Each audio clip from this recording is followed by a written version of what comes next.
On va commencer avec un ton un petit peu humoristique. Un homme se trouve dans une bibliothèque et il entend rire entre les rayons, puis il dit « Vous n'allez pas voir qui rit si fort ». Puis le bibliothécaire, il dit « J'y suis allé tout à l'heure, je n'ai vu personne. J'ai demandé qui était là, une voix m'a répondu qu'il s'appelait Dieu et qu'il voulait simplement jeter un coup d'œil sur la sagesse de ses créatures. » Alors Dieu a l'air de se moquer de la sagesse de ses créatures. Et ce petit cartoon est un petit peu humoristique. Et il termine en disant « La sagesse des hommes est folie aux yeux de Dieu ». Vous voyez le verset au bas de la page, au bas de l'écran. Mais peut-être que si Dieu était vraiment venu voir dans une bibliothèque la sagesse des hommes, peut-être que Dieu n'aurait pas ri. Peut-être que Dieu aurait été triste. Et ce matin, j'aimerais que nous puissions parler de ce thème de la sagesse qui, en quelque sorte, est le thème principal d'un livre de l'Ancien Testament. C'est le livre des Proverbes. Alors, je vous invite à regarder dans les Proverbes.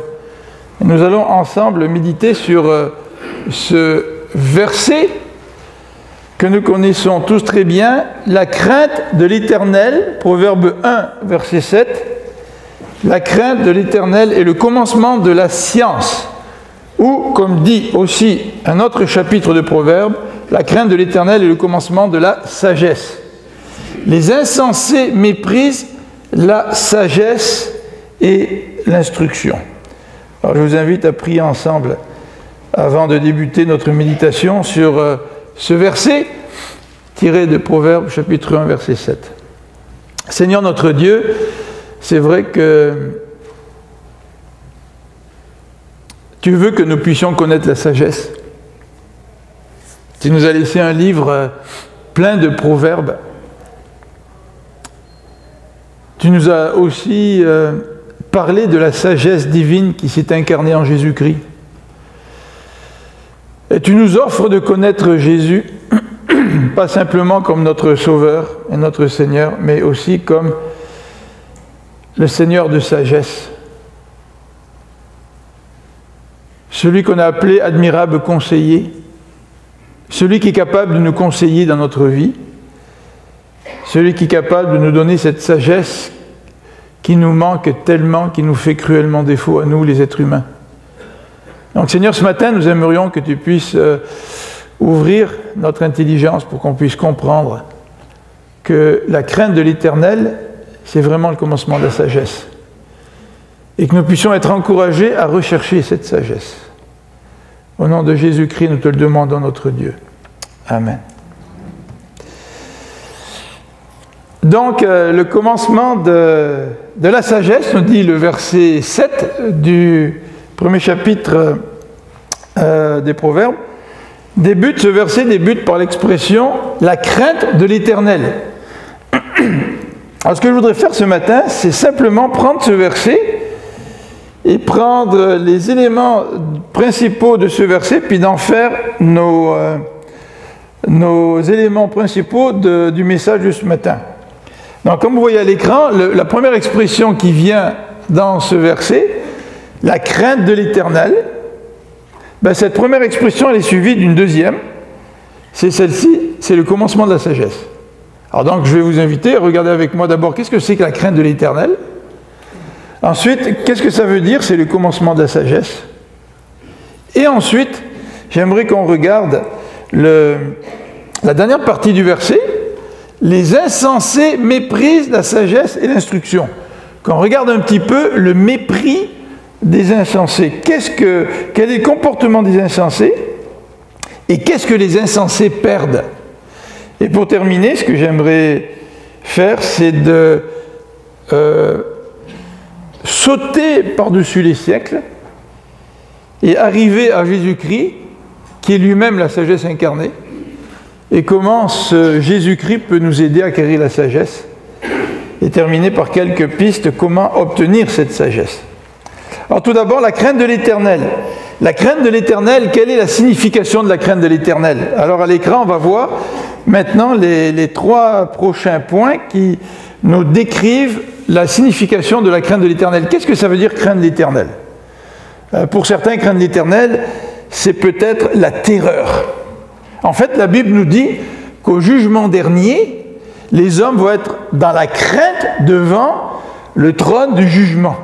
Dieu va juger les actions des hommes et des femmes, et ceux qui n'auront pas le privilège d'avoir été pardonnés de leurs fautes par Dieu, ils vont faire face au juge, à celui qui va les condamner.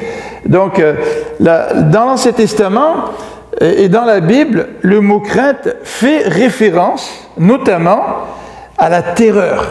Alors, vous avez un exemple dans Deutéronome au chapitre 1, verset 29, alors que le Seigneur, par l'intermédiaire de Moïse, parle de la terreur que Dieu avait inspirée aux nations de Canaan, alors que ces nations entendaient parler du peuple d'Israël, du peuple juif, ou plutôt des Hébreux qui sortaient d'Égypte et qui allaient rentrer en Canaan. Ils étaient dans la terreur. Vous vous rappelez, quand Moïse a envoyé les espions dans la ville de Jéricho, et les habitants de Jéricho avaient entendu parler de tout ce que Dieu avait fait pour ce peuple, comment Dieu les avait sortis d'Égypte, et les habitants de Jéricho étaient dans la terreur. Est-ce que la crainte de l'Éternel, est-ce que cela signifie que nous devrions être terrorisés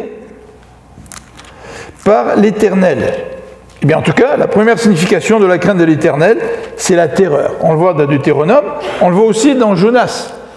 Vous vous rappelez le texte de Jonas, alors que Dieu l'appelle pour aller à Ninive? Jonas dit, tu me demandes d'aller dans cette direction, moi je vais partir dans l'autre direction. Et Jonas s'en va, il loue une place sur un bateau, il est pris dans la tempête, et lui il dort pendant la tempête, et les marins essaient de savoir qu'est-ce qui se passe, pourquoi ils sont l'objet de la tempête. Et là ils tirent au sort, et le sort tombe sur Jonas. Et là ils vont réveiller Jonas qui dort. Jonas, lui, s'en fout de la tempête, ce qu'il veut, c'est ne pas aller à Ninive, c'est d'aller complètement à l'opposé. Et Jonas, donc, est réveillé, et les marins lui demandent la question suivante, « Dis-nous, qui nous attire ce malheur? Quelles sont tes affaires? D'où tu viens? Quel est ton pays? Et de quel peuple es-tu » Il leur répondit, « Je suis l'Éternel, je crains l'Éternel, le Dieu des cieux qui a fait la mer et la terre. » Ces hommes eurent une grande frayeur et lui dirent, « Pourquoi as-tu fait cela ?» Alors parfois dans la Bible, quand on traduit, les mots en français ne correspondent pas toujours aux mêmes mots en hébreu. Et dans le verset 10, quand il est dit « Ces hommes eurent une grande frayeur », c'est le mot « crainte » qui est employé, exactement le même que nous avons dans Proverbes, exactement le même que nous avions dans Deutéronome chapitre 1 verset 29. Et là, ces marins ont ressenti de la terreur face au Dieu qui pouvait susciter une tempête. Alors ça, c'est la première signification du mot crainte dans l'Ancien Testament. Mais le mot crainte peut aussi désigner une admiration envers quelqu'un, peut désigner le fait que l'on est impressionné par quelqu'un ou on est intimidé par quelqu'un. On ne parle pas d'intimidation comme à l'école, quand quelqu'un t'intimide au point où tu as peur, là, tu sais. Mais tu es intimidé par quelqu'un qui est grand. Tu sais. C'est comme si tu te retrouvais en présence d'un personnage important, peut-être important pour toi. Ça peut être, je ne sais pas, un sportif, ça peut être un grand chanteur, tu sais, que tu admires, puis là tu te trouves devant la personne, tu es intimidé, tu ne sais pas trop quoi dire. Hein. C'est un petit peu le sens de ce mot crainte. Et en fait, ce sens-là, nous le retrouvons dans le livre des rois, premier livre des rois, alors que Salomon vient de manifester sa sagesse lors d'un jugement. Vous vous rappelez, lorsque deux femmes sont venues à lui, les deux femmes se disputaient un bébé. Et il y en a une, et le bébé de l'un était décédé, et le bébé de l'autre était convoité par la deuxième femme. Mais Salomon ne savait pas qui était la mère du bébé qui restait en vie. Alors Salomon a donné l'ordre, il a dit, bon, puisque toutes les deux veulent le bébé, il a donné l'ordre à un de ses soldats, il a dit, prends ton épée, coupe le bébé en deux, tu leur donneras à moitié chacun. Ça peut paraître cruel, mais en fait Salomon voulait simplement provoquer l'instinct maternel chez la vraie maman, et la vraie maman a dit, non, écoute, moi je veux pas que tu coupes le bébé en deux, hein, donne-le à l'autre, et il a pu identifier qui était la vraie maman. Et évidemment, on n'a pas coupé le bébé en deux. Et le texte nous dit dans 1 Roi au chapitre 3, vous pouvez tourner avec moi si vous voulez le lire, 1 Roi chapitre 3 au verset 28, c'est le même terme que nous retrouvons dans Proverbes au chapitre 1er, 1 Roi chapitre 3 verset 28. Tout Israël apprit le jugement que le roi avait prononcé, et l'on craignit le roi, car on vit que la sagesse de Dieu était en lui pour le diriger dans ses jugements. Donc le peuple n'était pas dans la terreur face au roi, non, non, mais le peuple était dans l'admiration, le peuple était impressionné, le peuple était même intimidé par ce roi-là. Donc là, il faut qu'on se comporte comme il faut, le roi de la sagesse. Il est capable de bien exercer le jugement. Donc voilà le deuxième sens du mot « craindre » dans l'Ancien Testament. Et le troisième, nous le retrouvons dans le Lévitique au chapitre 19. Et dans le Lévitique, au chapitre 19, le texte nous encourage à révérer et à respecter nos parents. Verset 3 du chapitre 19. « Chacun de vous respectera sa mère et son père et observera mes sabbats. Je suis l'Éternel, votre Dieu. » Alors encore une fois, les mots français ne reproduisent pas exactement les mots hébreux. Mais ici, au verset 3, « Chacun de vous craindra son père et sa mère. » C'est ça le terme dans l'original. Alors les traducteurs n'ont pas traduit par craindre, parce que le mot craindre est peut-être trop fort dans l'utilisation que nous on en fait. Alors ils ont traduit par respecter. Respecter, révérer ses parents. Alors voilà un petit peu le sens du mot craindre. Mais maintenant, lequel s'applique à l'Éternel? Est-ce que les proverbes nous encouragent, si on veut avoir de la sagesse, à être dans la terreur devant Dieu? Est-ce que les proverbes nous encouragent à être impressionnés, à être en admiration devant Dieu? Ou est-ce que les proverbes nous encouragent à respecter et à révérer Dieu? Alors, c'est intéressant parce que l'expression « craindre » est associée au mot « éternel ». Et la semaine passée, j'ai fini la lecture du Deutéronome. Et dans le Deutéronome, il est question du rappel de l'alliance. Dimanche dernier, on a parlé de ça un petit peu avec la fête des pères. Deutéronome, ça vient de deutéros, qui veut dire deux fois, et nomos, qui veut dire loi. On répète la loi pour une deuxième fois. La loi a été donnée sur le mont Sinaï, et la loi est répétée 40 ans plus tard, alors que le peuple va rentrer dans le pays de Canaan. Ça, c'est le livre du Deutéronome. Et le livre du Deutéronome, on l'a appelé le livre de l'Alliance. Pourquoi? Parce que le livre de Deutéronome est construit sur le modèle des alliances que les rois vainqueurs faisaient avec les rois vaincus dans le Proche-Orient. Et dans ce type d'alliance, le roi vainqueur disait, dans les termes de l'alliance, dans le document, « Si tu es fidèle envers moi, moi le roi vainqueur, eh bien tu vas profiter de toutes les bénédictions que je vais t'apporter. Je vais t'apporter ma protection, je vais t'apporter la paix dans ton pays. Et par contre, si tu es infidèle et que tu veux te rebeller, voici toutes les malédictions qui vont peser sur toi. » Et dans le livre de Deutéronome, puisque le livre du Deutéronome est construit sur le même modèle que les traités royaux entre le roi vainqueur et le roi vaincu, il y a une section qui nous parle donc des malédictions et des bénédictions. Mais avant d'arriver à cette section, puis il faudrait que Sylvie avance pour le point B, s'il vous plaît, je vous invite à regarder dans Deutéronome au chapitre 10. Deutéronome au chapitre 10, donc ça c'est le deuxième point, Deutéronome chapitre 10, verset 12. Et on va voir l'utilisation du mot « craindre ». C'est le deuxième point. Alors, Deutéronome, chapitre 10, verset 12. « Maintenant, Israël, que demande de toi l'Éternel ton Dieu, si ce n'est que tu craignes l'Éternel ton Dieu, afin de marcher dans toutes ses voies, d'aimer et de servir l'Éternel ton Dieu de tout ton cœur et de toute ton âme. » Alors le passage continue, si ce n'est que tu observes les commandements de l'Éternel, donc il parle de l'observation des commandements, et il va y avoir certains détails en rapport avec l'observation des commandements, mais sautez au verset 20. Tu craindras l'Éternel, encore le même mot que dans Proverbe. Tu craindras l'Éternel ton Dieu, tu le serviras, tu t'attacheras à lui, et tu jureras par son nom. Alors c'est intéressant de voir à quoi la crainte de l'Éternel est associée. Alors dans le verset 10, dans le verset 12, la crainte de l'Éternel est associée à l'amour et le service de Dieu de tout ton cœur et de toute ton âme. Donc la crainte de l'Éternel, ce n'est pas une crainte de terreur, comme les habitants de Canaan l'ont expérimenté face au peuple d'Israël. Ce n'est pas une crainte de l'Éternel comme on pourra peut-être expérimenter le jour du jugement, mais la crainte de l'Éternel est associée à l'amour que nous avons pour l'Éternel. Donc l'amour, évidemment, est associé, comme on l'a vu avec les parents, au respect, à la révérence. Et évidemment, quand j'aime quelqu'un, on dit que si tu veux savoir quelle personne épouser, bien, il faut te poser la question si tu l'aimes, c'est vrai, mais il faut te poser la question, est-ce que tu l'admires? Si tu n'admires pas quelqu'un, tu vas vivre toute ta vie avec quelqu'un, puis tu n'admires pas cette personne-là, il y a peut-être quelque chose qui manque à ton amour. Et c'est certainement le cas pour l'Éternel, en tout cas dans ces passages de l'Ancien Testament, qui nous encouragent à craindre l'Éternel, mais ces passages associent la crainte à l'amour que nous devrions avoir pour notre Dieu. Donc la crainte de qui? La crainte de l'Éternel, mais cette crainte de l'Éternel, c'est pas juste un amour sentimental. Hein? Il y a aussi cette admiration, ce fait d'être impressionné par quelqu'un.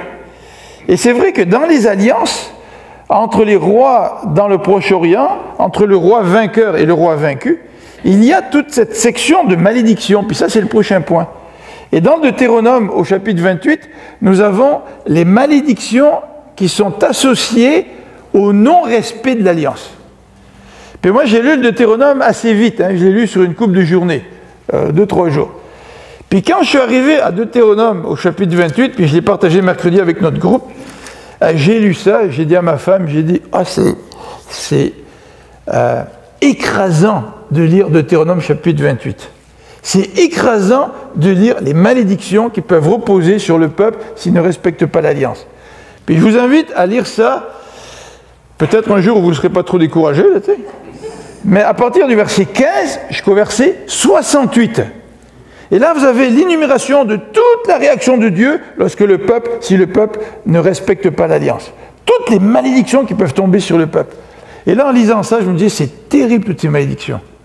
Et en fait, ces malédictions sont tombées sur le peuple petit à petit au travers de toute l'histoire, jusqu'au moment où le peuple est parti en exil parce qu'il avait abandonné le Dieu de son alliance. Et c'est vrai que dans la crainte de l'Éternel, il y a certainement, non pas la terreur, puisque c'est associé à l'amour, mais aussi cette crainte d'un Dieu qui peut et qui va exercer ses jugements. Un Dieu qui peut châtier. C'est un petit peu la crainte des parents. Je crains les parents, je crains mon père, parce que si je ne me comporte pas comme il faut, mon père peut me punir. Mais en même temps, j'aime mon père. En même temps, mon père veut que je l'aime. Donc la crainte de l'Éternel comprend, si vous voulez, un petit peu tous ces aspects-là. Et les Proverbes nous disent, au chapitre 1 de ce premier chapitre, oui, au verset 7 de ce premier chapitre, les Proverbes nous disent que la crainte de l'Éternel, c'est le commencement de la science. Alors, la première question qu'on peut se poser après ce petit survol du thème de la crainte de l'Éternel, c'est est-ce que nous craignons véritablement l'Éternel? Mais de la bonne manière.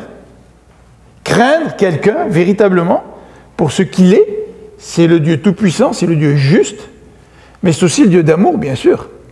Et cette crainte n'exclut pas l'amour.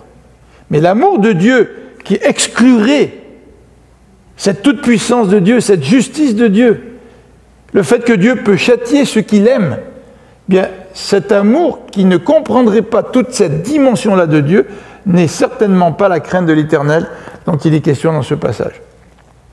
Alors, deuxième élément dans ce verset, c'est que la crainte de l'Éternel, c'est le commencement de la sagesse. Alors, on va passer à la diapositive suivante et on va regarder la terminologie, le point A, le commencement. C'est un peu bizarre, ça. La crainte de l'Éternel, c'est le commencement.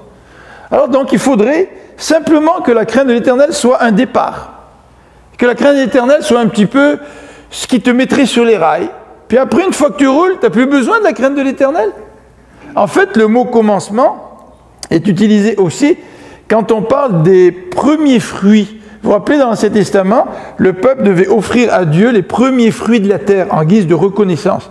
Seigneur, on a semé, tu as permis qu'on ait une récolte, et en guise de reconnaissance, je vais t'offrir, non pas les derniers fruits de la récolte, mais les premiers fruits de la récolte.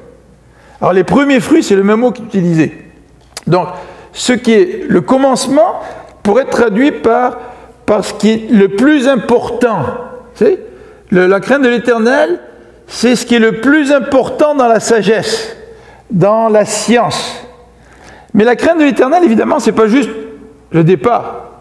Je me convertis un jour, je crains l'Éternel, puis maintenant je n'ai plus besoin de la crainte de l'Éternel. Évidemment, ça n'a pas de sens. Ce n'est pas juste le commencement.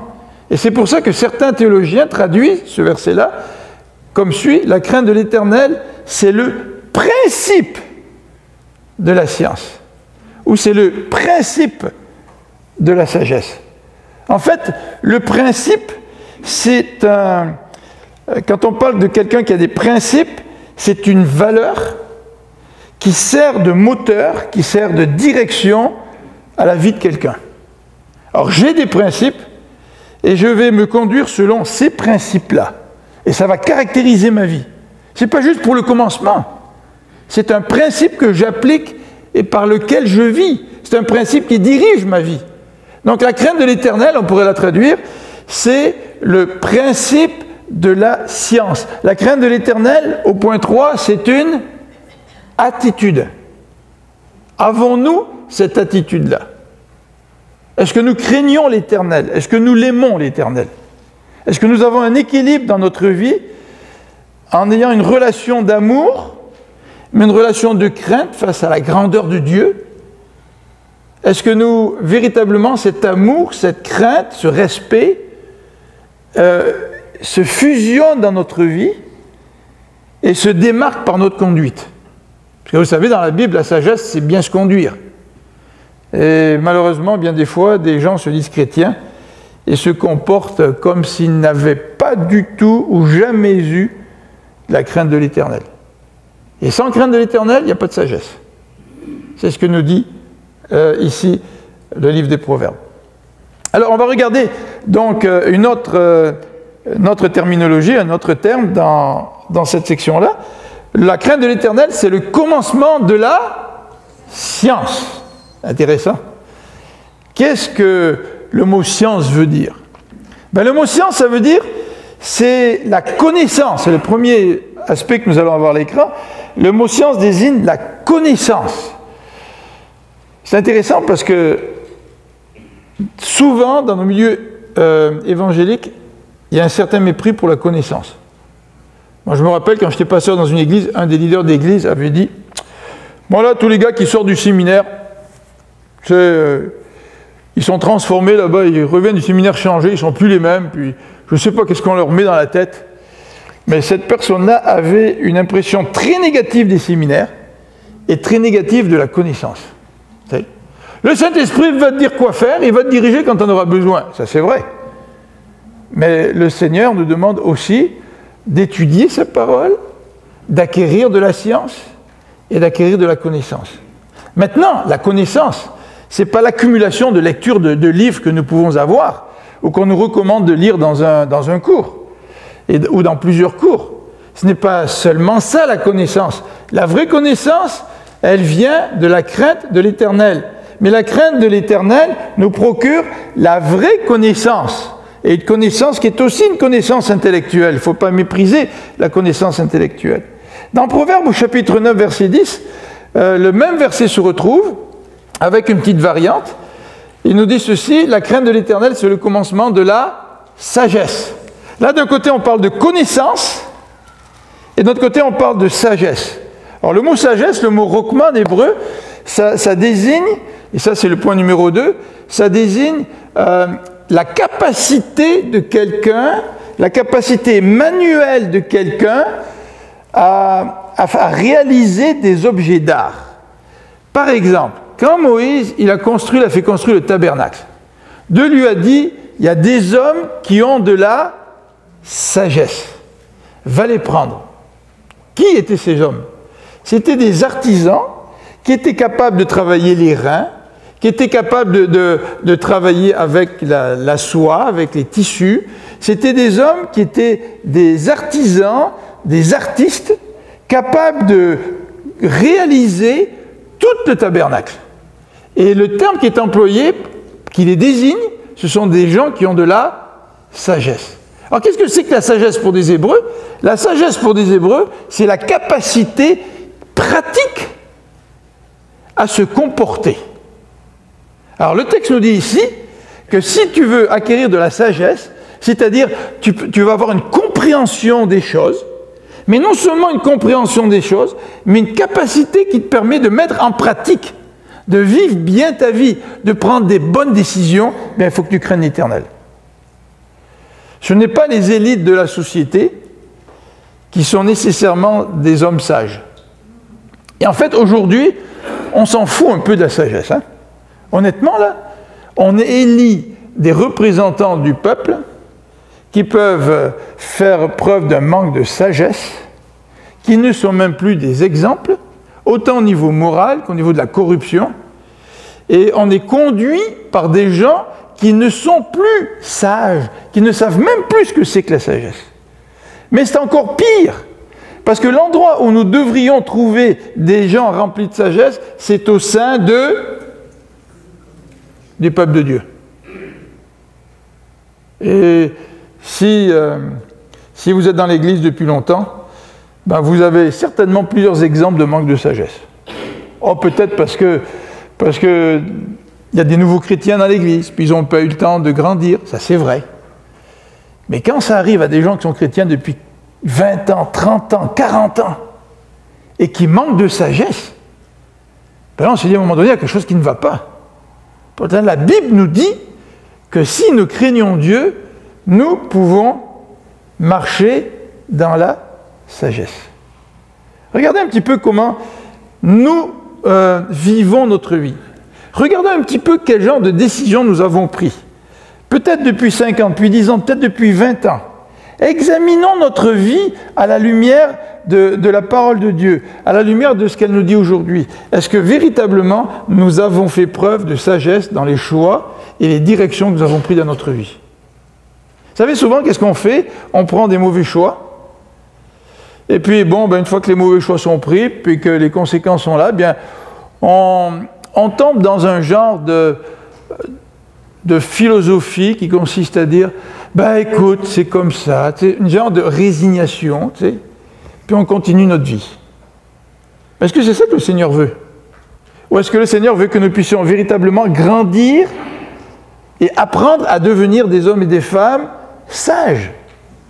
La crainte de l'Éternel, c'est le commencement de la sagesse. Alors le mot « science » qu'on a ici dans le chapitre 1, verset 7, c'est un mot qui peut être traduit par des synonymes. Vous savez que les mots ont plusieurs sens. Hein? Et le mot science, ça veut dire aussi instruction. La crainte de l'Éternel, c'est le commencement d'instruction. C'est-à-dire que si tu crains Dieu, tu vas véritablement recevoir l'instruction qui compte. C'est vrai, ici on traduit par science, on aurait pu traduire par instruction. On aurait pu le traduire aussi par correction, par discipline, d'où le sens éducation. C'est-à-dire que la crainte de l'Éternel, c'est ce que nous avons besoin pour que Dieu puisse nous éduquer. Et à l'époque, quand on éduquait un enfant, ben, il fallait parfois le corriger. Et la correction fait partie de l'éducation. Ça a un sens positif dans l'Ancien Testament, la correction. C'est pas comme nous aujourd'hui, là, où la correction a parfois un sens négatif, hein, la plupart du temps. Mais la correction, c'est pour corriger quelqu'un pour qu'il soit droit. Et c'est un petit peu tout ce que cette expression « science » désigne. La crainte de l'Éternel, c'est le commencement de la science, de la sagesse, de l'instruction, de la correction, de la discipline et de l'éducation. Alors le verset devant nous, dans Proverbes chapitre 1, verset 7, nous dit que, dans la deuxième partie, que les insensés méprisent cette sagesse et méprisent cette instruction. Et je voudrais regarder avec vous un petit peu le mépris des insensés. Le mépris des insensés. Tout d'abord, quel est le comportement des insensés? Et le comportement des insensés nous est décrit dans le chapitre 1. Regardez au verset 20. Au verset 20. Et au verset 20, on a toute une section qui nous parle de la sagesse. Et le verset 20 débute en disant « La sagesse crie dans les rues ». Qu'est-ce que ça veut dire, ça, la sagesse crie dans les rues? C'est un style littéraire, un effet littéraire qui consiste à personnaliser soit des choses ou des objets.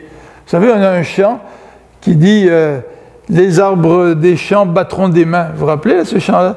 Les arbres des champs battront des mains. Hein? Est-ce que vous avez vu des arbres, vous, battre des mains? Non, non, c'est un effet poétique qui consiste à personnaliser la nature pour dire que la nature, elle loue aussi Dieu. Bien sûr que la nature, elle ne bat pas des mains, ils n'ont pas de mains. Mais la nature loue Dieu. C'est une description poétique. Et ici, au verset 20, on est en train de personnifier la sagesse. C'est-à-dire que la sagesse, elle crie dans les rues, elle élève sa voix dans les places, elle crie à l'entrée des lieux bruyants. Alors ça, c'est la prochaine diapo, Sylvie. Aux portes dans la ville, elle fait entendre ses paroles. C'est-à-dire que la sagesse, elle est évidente pour tout le monde. La sagesse, elle est publique. La sagesse, elle crie partout. Elle lance un appel partout. Mais les insensés, nous dit le verset 7 du chapitre 1er, les insensés méprisent la sagesse. En fait, l'insensé, il veut tellement suivre ses propres voies qu'il n'écoute pas la voix de la sagesse. Alors regardons le deuxième point maintenant, au verset 22.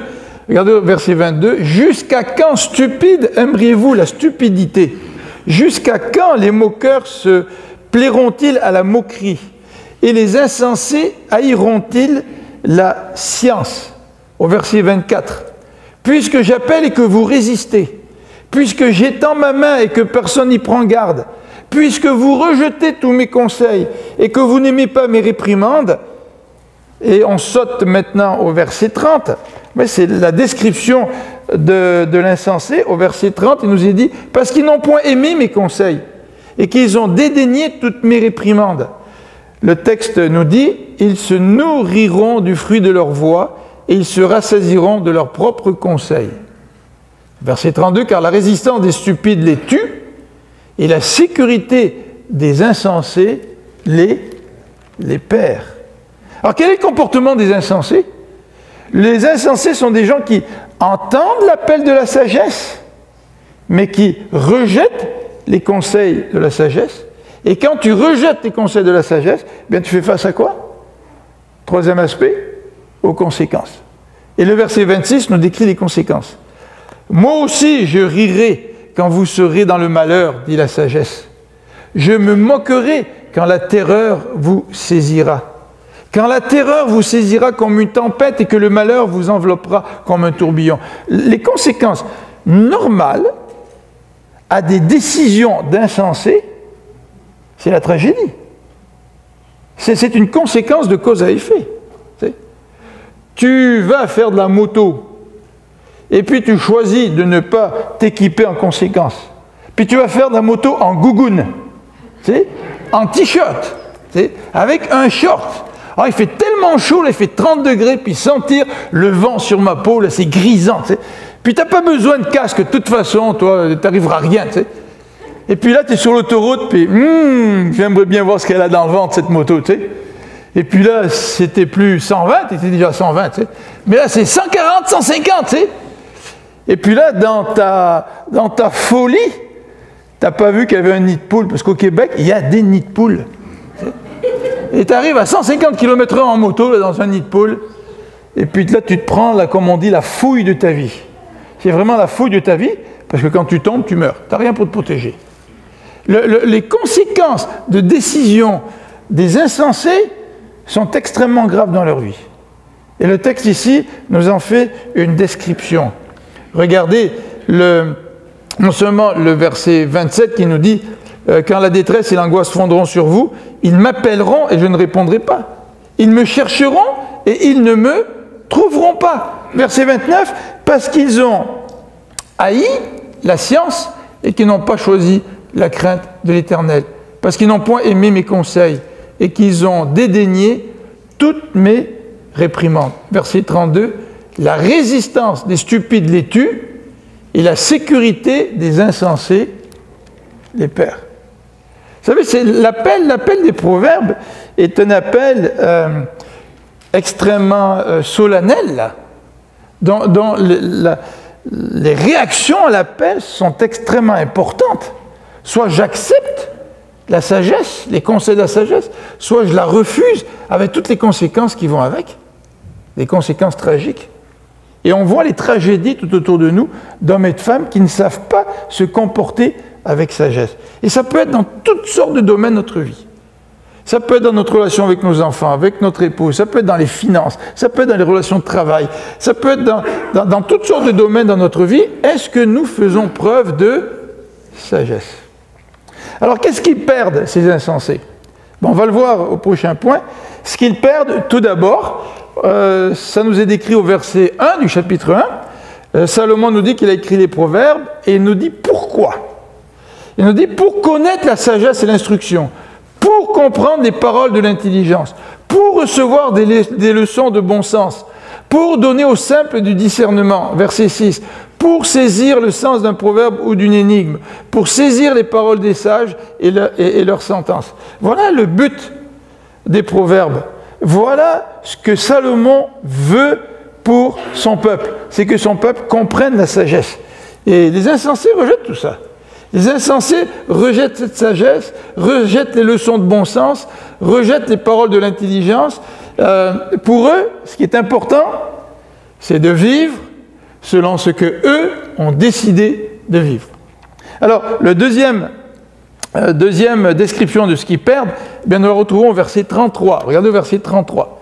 Celui qui m'écoute dit la sagesse, donc elle parle, elle est personnalisée dans ce chapitre 1. Celui qui m'écoute reposera avec assurance, la paix. Quand tu prends des décisions sages, un des éléments que tu bénéficies, c'est l'assurance, c'est la paix. Et le texte continue, il vivra tranquille et sans craindre aucun mal. Combien parfois nous sommes dans le désespoir à cause des décisions qu'on a prises, à cause des conséquences des décisions qu'on a prises. Mais le texte nous dit ici, celui qui m'écoute reposera dans la paix. Et dans le livre des Proverbes, nous avons plusieurs descriptions de plusieurs avantages de la sagesse. Et on va le regarder au troisième élément.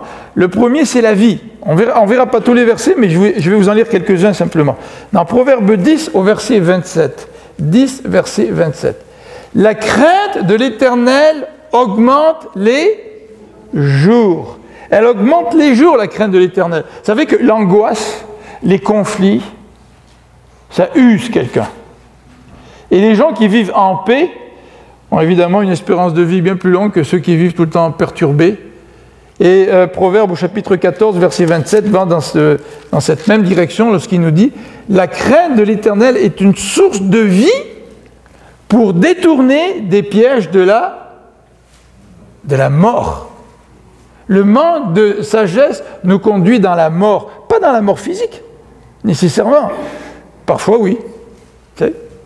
Mais nous conduit dans une vie qui n'est pas une vie d'épanouissement. Puis quand on n'est pas épanoui dans notre vie, c'est une vie qui ne vaut pas la peine d'être vécue. C'est une vie morte, dit Salomon. Les pièges de la mort. Salomon va parler de l'utilisation de l'alcool. Il va parler de l'utilisation de l'argent. Il va parler des tentations, par exemple, par rapport à la prostituée. Puis à chaque fois, Salomon va nous donner des conseils pour que nous puissions éviter les pièges de la mort, pour pouvoir vivre dans la paix et dans la sécurité. Vous avez on va dire au chapitre 19 aussi, chapitre 19, verset 23, c'est des beaux versets qui peuvent vous encourager, comme ils m'ont encouragé. La crainte de l'Éternel mène à la vie, donc au chapitre 19, verset 23, et l'on passe la nuit rassasié sans être visité par le malheur. Est-ce que ça vous est arrivé de ne pas dormir à cause de mauvaises décisions que vous avez prises, et puis vous êtes visité en quelque sorte par le malheur, vous essayez de savoir comment vous en tirer, puis vous êtes coincé, vous ne savez plus comment faire. Ça, c'est la conséquence des insensés qui n'écoutent pas la voix de la sagesse. Deuxième élément que la sagesse amène et que les insensés perdent, ce n'est pas simplement la vie. Parfois on dit que la vie ne vaut pas la peine d'être vécue. Mais la personne qui dit ça, c'est qu'elle ne vit pas vraiment la vie. T'sais. Deuxième élément que perdent les insensés, c'est la joie. Regardez au chapitre 22, verset 4.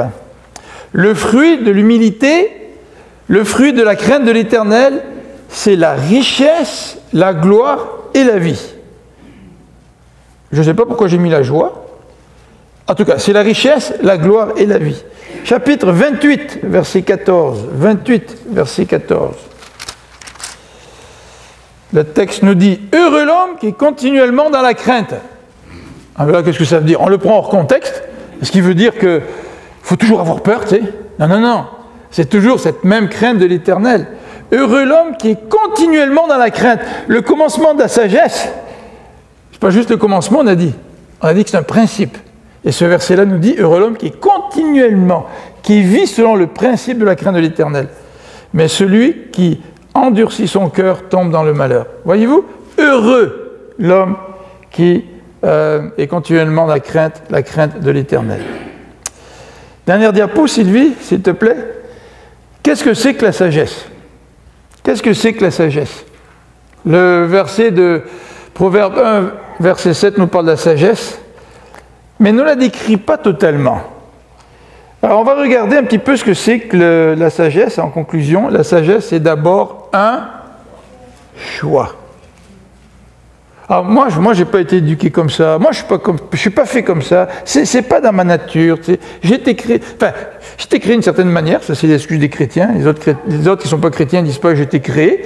Mais ils disent, moi, je suis comme ça. Puis, moi, j'aime ça dépenser. Puis, ouais, mais après, vous savez ce que disent les proverbes, hein, c'est que tu deviens esclave de tes créanciers. Hein.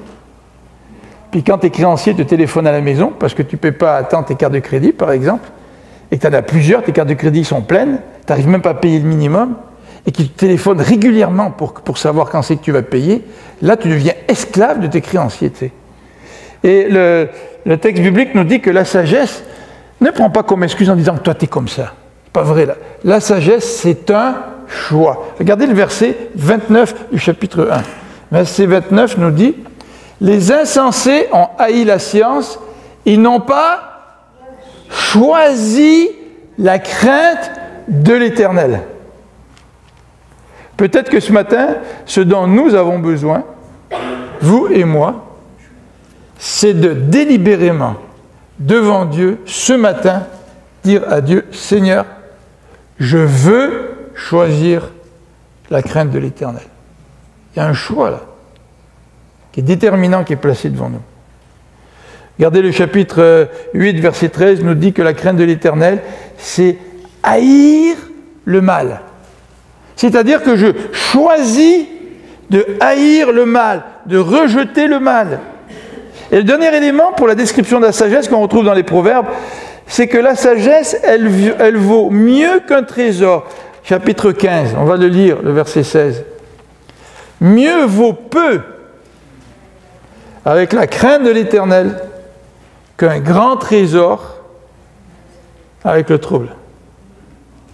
Tu es beaucoup plus riche si tu as trouvé la sagesse que si tu avais tout l'or du monde. Et il vaut mieux que tu sois pauvre, que tu aies peu, mais avec la crainte de l'Éternel, parce que cette crainte de l'Éternel va te donner la sagesse dans tes décisions, que d'être riche. Combien les valeurs sont renversées, hein? Combien les valeurs du monde sont renversées dans ce verset-là. Alors comment obtenir cette sagesse? On va terminer avec ça. Évidemment, là je déborde un petit peu du texte de Proverbes en conclusion. Comment obtenir cette sagesse? Eh bien, avant d'y répondre de manière un petit peu plus précise, je vous invite à regarder dans Acte 9, 31. Acte 9, 31, qui nous parle de l'Église. Et la sagesse, ce n'est pas simplement individuel. Je crois que le Seigneur, ce matin, nous parle à chacun d'entre nous, il me parle à moi, il parle à chacun d'entre vous. Il veut me donner, il veut te donner la sagesse. Et cette sagesse va venir par la crainte de l'Éternel.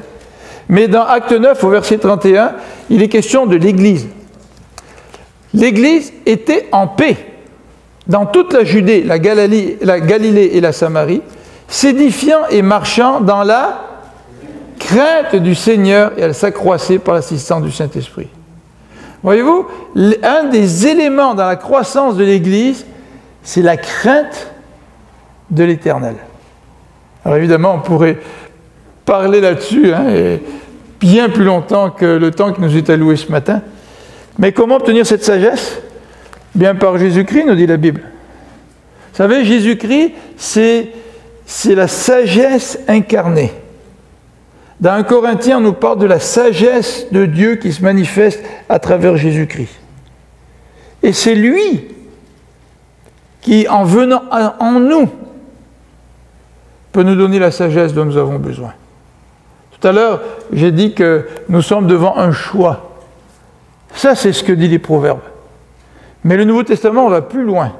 Le Nouveau Testament va plus loin, il nous dit que pour obtenir la sagesse, ce n'est pas juste un choix, c'est aussi la rencontre du Dieu de sagesse.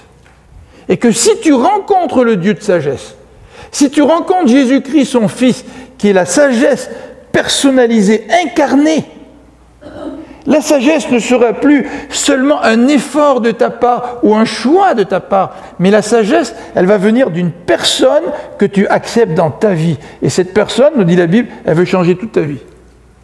Cette personne, elle est prête à pardonner toutes tes folies. Elle est prête à t'aider même dans les mauvaises conséquences ou les conséquences auxquelles tu dois faire face à cause de tes folies. Et cette personne qui est la sagesse incarnée va t'accompagner et va t'apprendre, même dans les situations difficiles de ta vie, à vivre davantage dans la crainte de l'Éternel, mais aussi dans la sagesse et dans la connaissance. Alors vous avez ces deux éléments. Choisir la sagesse, choisir la crainte de l'Éternel. Et c'est pour ça que Salomon écrit le livre des Proverbes. Et c'est pour ça que Jacques dit au chapitre 1, verset 5, « Si tu manques de sagesse, demande-la à qui? À Dieu, sans douter, et il va te la donner. » Comment trouver cette sagesse? Bien, lisez la parole, lisons la parole. Demandons à Dieu cette sagesse. Et si vous n'avez pas rencontré le Seigneur et qu'il n'est pas entré dans votre vie, demandez-lui de rentrer dans votre vie à ce Jésus-Christ, ce Fils de Dieu, qui est mort pour pardonner nos péchés. Et ce Jésus, qui est un Dieu de sagesse, va aussi mettre à notre disposition la sagesse dont nous avons besoin.